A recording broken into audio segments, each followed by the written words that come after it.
ये एक रेगिस्तान का फोटो है, सहारा।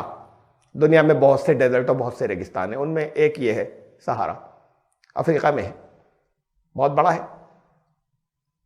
इसके अंदर अब आजकल के तो मॉडर्न वो है नेविगेशन के रास्ता बताने वाले इंस्ट्रूमेंट्स हैं, उनके जरिए आजकल काम चल जाता है। वरना ये कहते ही थे रेगिस्तान बड़ा, कहते ही उसको थे, पहले की डेफिनेशन नहीं थी कि उसके अंदर जो एक दफा घुस गया वो कभी निकलेगा नहीं, रास्ता ही नहीं मिलेगा, कभी नहीं मिलेगा, वहीं मर जाएगा जब तक वो सही गाइड साथ में नहीं हो। इतना बड़ा होता था कि चलते रहो, चाहे जिस तरफ चलते रहो, खत्म नहीं होता था। ये तो एक रेगिस्तान है, ऐसे जमीन पर पता नहीं कितने, और सारी जमीन रेगिस्तान थोड़ी, फिर जमीन तो बहुत बड़ी है। रेगिस्तान बहुत से और फिर जमीन उन सारे रेगिस्तानों से मिलाकर बहुत बड़ी है। तो उस बहुत बड़ी जमीन के मुकाबले में आप कितने से? जब एक रेगिस्तान को पार करना मुमकिन नहीं है, उनके बगैर चलते रहो खत्म नहीं होगा, तो फिर पूरी जमीन कितनी बड़ी होगी। और फिर रेगिस्तान ही थोड़ी, पूरी जमीन भी थोड़ी, पूरी जमीन तो बड़ी छोटी सी चीज है। ये समंदर भी उसी को कहते थे। अब हमारे पास मॉडर्न जमाने के आलात आ गए तो जरा आसानियां हो गई, वरना समंदर भी उसी को कहते थे कि जब तक सही गाइड न हो, वो कप्तान या कैप्टन जो है किसी शिप का, जब तक वो माहिर नहीं हो कि रूट क्या है, उस वक्त तक जो अंदर गया समंदर में, जो अंदर पहुंच गया, वो फिर कभी नहीं निकलेगा, फिर वहां खत्म हो जाएगा, इसलिए खत्म ही नहीं होगा समंदर। ये समंदर खुश्की और लैंड से भी बड़ा 3 गुना। वो जमीन तो पूरी रेगिस्तान है नहीं, पूरी जमीन तो उसका 3 गुना समंदर है इस जमीन के ऊपर, खुश्की से समंदर इतना बड़ा होती है। ये दोनों को मिलाकर ये पूरी जमीन बनती है। ये कितनी बड़ी है? इसकी पोजीशन ये है कि दोनों को मिलाकर अगर इसके आप सतह या सरफेस के ऊपर खड़े हो जाएं तो सेंटर से दूरी इसकी लिखी हुई 6000 किलोमीटर से ज्यादा है, 6371 किलोमीटर ये सेंटर है जमीन का। दूसरी इतना ही उधर भी, यानी टोटल मिला के ये 12700 के करीब हो गया। अगर एक तरफ से दूसरी तरफ निकल जाए तो 12000 किलोमीटर से ज्यादा सेंटर इसका, ये जमीन इतनी बड़ी है। इससे अगर हम एरिया निकालें, ऊपर का सरफेस जिसे हम एरिया कहते हैं, वो एरिया जमीन का, तो जमीन का एरिया है 12,75,00,000 स्क्वायर किलोमीटर। ये खाली सरफेस की बात है, अंदर की बात नहीं हो रही है। जैसे बॉल गेंद की ऊपर की सतह, इसको कहते हैं एरिया, और वॉल्यूम उसे कहते हैं वो अंदर का अगर सारा मिला लिया जाए जैसे गेंद होती है, तो वॉल्यूम है 11 खरब इस जमीन का। 11 खरब इसको किलोमीटर क्यूब में गिना जाता है, किलोमीटर क्यूब। ये कितने हुए अभी समझ में नहीं आ रहे होंगे सबके, ये मैथमेटिक्स के स्टूडेंट्स या साइंस वालों के आएगा, बाकी सबके समझ में नहीं आ रहा होगा ये हुआ कितना बड़ा, कितना हुआ। ये आसानी से समझ में ऐसे आएगा कि इतना बड़ा हुआ कि अगर जमीन में कोई सुराख हो उसमें लोग भर दिए जाएं, तो ये 22 के बाद ये 18 जीरो लगे हुए, एक तरह से गिनिए, कोई गिन के बताइए कितनी हुई गिनती, इकाई, दहाई, सैकड़ा, हजार, 10,000, लाख, करोड़, 10 करोड़, जरा सा कोशिश करिए गिनने की, ये कितनी हुई गिनती। वहां तक गिनिए, वो अरब, 10 अरब खरब, उसके आगे चलिए तो कितनी हुई, इसे कोई गिन नहीं सकता दुनिया में। ये सिर्फ देख सकते हैं कि इतनी लंबी गिनती है। इसमें 18 जीरो लगे हुए हैं 22 के बाद। इतने लोग जो है ये जमीन में भर जाएंगे, अगर जमीन में भरा जाए तो टोटली पैक होके इतने आ जाएंगे, इतनी बड़ी है जमीन। ये सबकी समझ में आ जाएगा, वो वॉल्यूम समझ में शायद ये है कि ये जमीन के मुकाबले में तो इंसान अभी इतना बड़ा भी नहीं। जैसे एक पूरे डेजर्ट और रेगिस्तान में कोई एक जर्रा हो, रेत का जर्रा एक डेजर्ट में, इंसान इतना बड़ा भी नहीं पूरी जमीन के मुकाबले में। वो गिनती है तो गिन ही नहीं सकते थे, इतने इंसान भर जाएंगे जमीन में। और आगे चलें अब, ये जमीन जो है ये हमारा एक सोलर सिस्टम है, पूरा निज़ाम शमसी। सूरज है, उसके चारों तरफ ये जमीन घूम रही है। खाली ये जमीन नहीं, 9 सैयारे हैं, वो उसके चारों तरफ अलग अलग फासलों से घूम रहे हैं।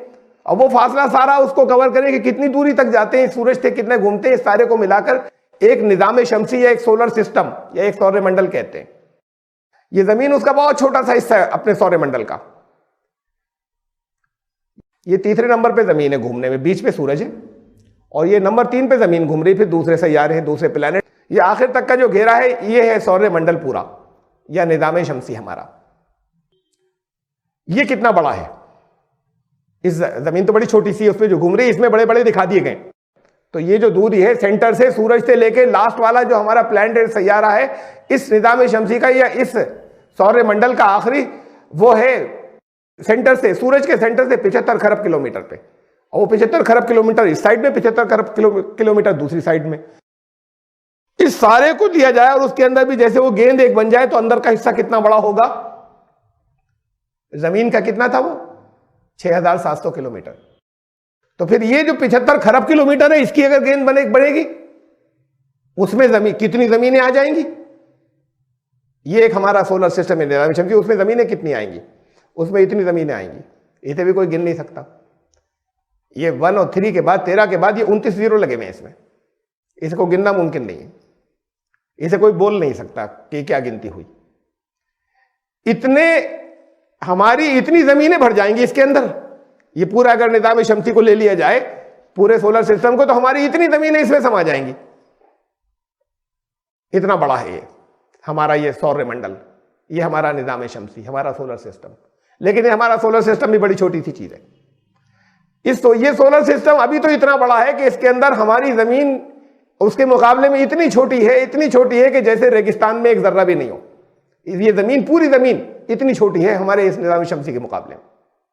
ये 75 खरब किलोमीटर के फासले की पूरी गेंद बनाएं आप, उधर भी फासला, उसमें जमीनें भरे, तो ये इतनी आ जाएंगी जैसे रेगिस्तान में ये जमीन एक जर्रा हो, पूरे डेजर्ट में एक जर्रा, रेत का जर्रा, इतने भी नहीं।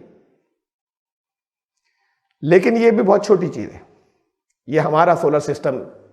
ये जो हमारी कहकशां, अब आजकल के बच्चों को तो नजर भी नहीं आती कहकशां, पॉल्यूशन इतना हो गया कि वो रात को तारे अब नहीं नजर आते ज्यादा, इतना पॉल्यूशन हो गया। पहले के लोगों ने देखे, बड़े तारे देखे और बड़ी कहकशाएं देखी। वो कहकशां एक वो मिल्की वे कहलाती है, एक तारों का झुरमुट दूर तक एक सड़क सी नजर आती थी। अब किसी ऐसे शहर में चले जाएं जहां पॉल्यूशन नहीं हो तो आएगी नजर, तो वो मिल्की वे या कहकशां वो उसमें रह गई है, कहानियों में या नज्मों में। उसको आकाश गंगा भी कहते हैं हिंदी में।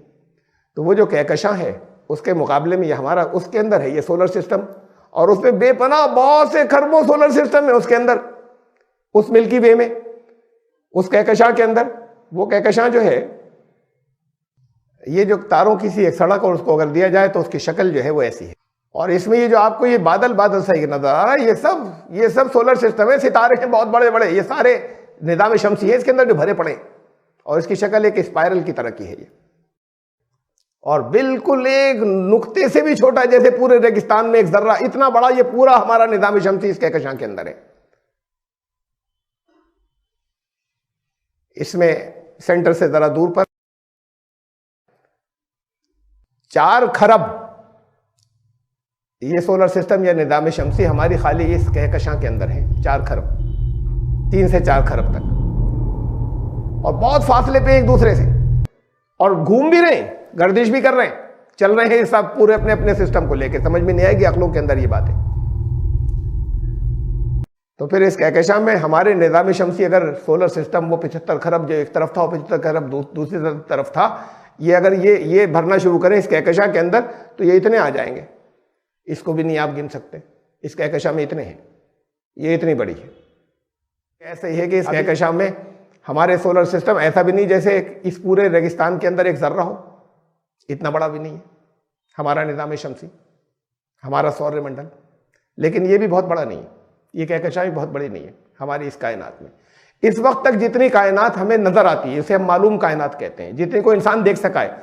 एक हबल टेलीस्कोप है, उससे इतनी चीजें देखी गई जब वो इजाद हुआ 1924 में, और उसको भी अब एडवांस करते चले जा रहे हैं। तब तक ये समझते थे कि खाली एक हमारी कहकशां है सबसे बड़ी चीज कायनात में।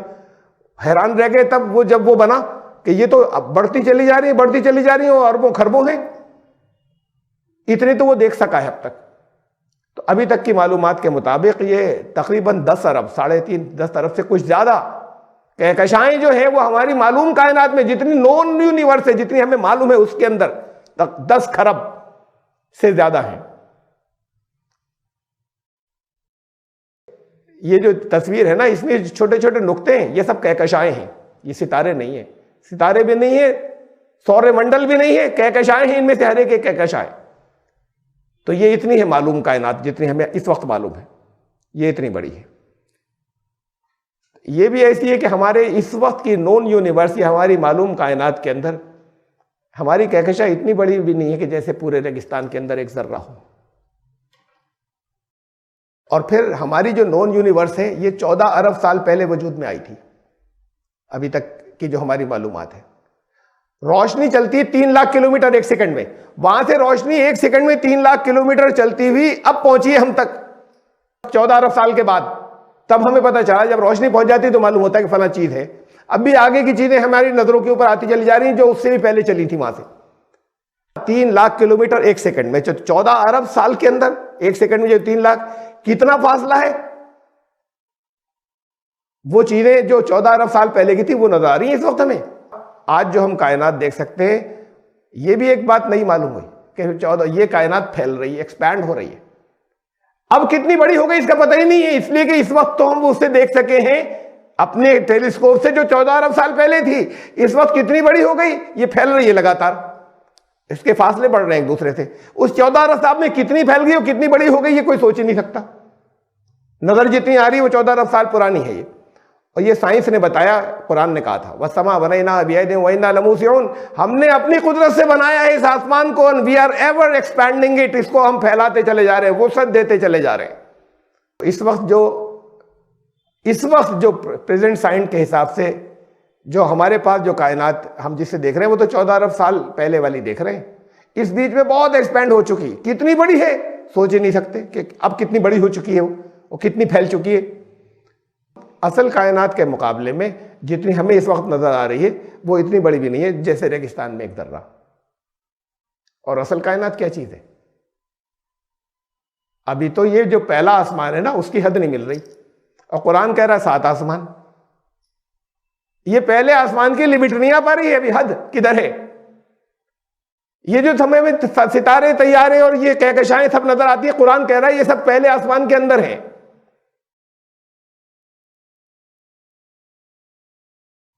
इसे कुरान ने आसमान दुनिया कहा है, इन्ना ज़य्यना समा दुनिया बिज़ीनतिल कवाकिब, ये तुम्हें चमकते हुए जो सितारे नजर आ रहे हैं ये सब पहले आसमान के अंदर है। समावात नहीं, एक आसमान, पहले आसमान के अंदर।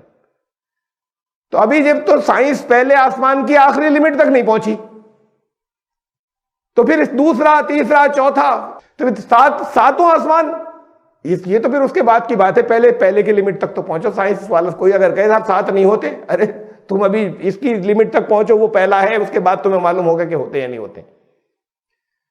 तो फिर 7 आसमान या सारी तख्लीक के मुकाबले में ये आसमान हमारा कितना छोटा है, ये शायद ये इसका तो हमें कोई अंदाजा ही नहीं कि कितना छोटा है, शायद हम कभी नहीं जान सकते। तो फिर इस सारी कायनात को जो बनाने वाला है उसके मुकाबले में हमारी हैसियत कितनी है, जिसकी नियत करते हैं कि इस वक्त मैं उसके सामने हाजिर हूं। 7 आसमान और जमीन को जो वजूद में लाया, ये तसव्वुर थोड़ा सा जहन के अंदर, इसलिए मैंने इतनी देर आपकी लगवाई इतनी सी बात में, ये तसव्वुर होना चाहिए कि वो इतने इस वक्त किस हस्ती के सामने हमें मुंह से कह देते हैं कि बड़ा है, अल्लाह अकबर कह दिया, सबसे महान है, लेकिन थोड़ा सा ये बहुत थोड़ा सा है ये कॉन्सेप्ट। उसकी सृष्टि में, उस कायनात में क्या क्या है हम तो जानते भी नहीं। हमारी हैसियत कितनी है, हम कितने बड़े इस वक्त ऐसे मालिक के सामने हैं जब नमाज पढ़ने खड़े हुए हैं बंदगी के लिए। अगर ये जहन में आ सके तो अल्लाह अकबर कहे कि खट से नहीं हाथ बांध ले, चंद सेकंड तो रुकिए, 10-15 सेकंड आंखें बंद कर लीजिए। अगर आंखें खोल के कॉन्सेप्ट नहीं आ रहा हो, तसव्वुर नहीं हो पा रहा, ध्यान नहीं हो पा रहा कि इस वक्त उसके सामने है जो इस यूनिवर्स को जिसे हम जानते भी नहीं, जो इतनी बड़ी है, जो उसको वजूद में लाया, इस वक्त उसके सामने बंदगी के लिए खड़े। ये थोड़ा सा ध्यान जब हो जाए उसके बाद फिर आगे नमाज की बात शुरू होगी। और फिर आगे भी वो खाली पढ़ाई नहीं है, नमाज पढ़ना है, पढ़ने के तो लफ्ज़ ही नहीं आया कहीं, जो हमारी ज़बान में बोला जाता है नमाज पढ़ना है। ये है नियत नमाज की, वही जो मैंने शुरू में बताई थी। अब उस ध्यान के साथ में नियत हो कि मैं इस वक्त सबसे कट गई, मैं सबसे कट गया, सबसे ध्यान हटा लिया, टोटल कंसंट्रेशन, पूरी तवज्जो इस वक्त मरकूज है उस ज़ात की तरफ जो इस ज़मीन और आसमान और उसके ऊपर का जो सिस्टम है 7 आसमानों का, उन सबको जिसने वजूद बख्शा, इस वक्त मैं उसके सामने हूँ। और अब मेरी नमाज में कोई दूसरा नहीं आएगा, ये नमाज का शिर्क हो जाएगा। अब सारी तवज्जो उसी की तरफ रहेगी। यहां से नमाज इस नियत से स्टार्ट होगी। ये नियतें नहीं होती, कुछ चीजें पढ़कर चले आते हैं। ये नमाज जो है ये हदीस है, अस्सलातु मेराजुल मोमिनीन, नमाज ईमान लाने वालों की मेराज है। रसूलुल्लाह सल्लल्लाहु अलैहि वसल्लम को अल्लाह ने बुलाया उनके जीवन में, उनकी जिंदगी में मुलाकात के लिए। उसे मेराज कहते हैं कि उनकी मुलाकात हो जाए। वो जब वापस आए तो नमाज का तोहफा लाए, वहां से नमाजें फर्ज हों, और आकर बताया तुम सबकी मुलाकात होगी।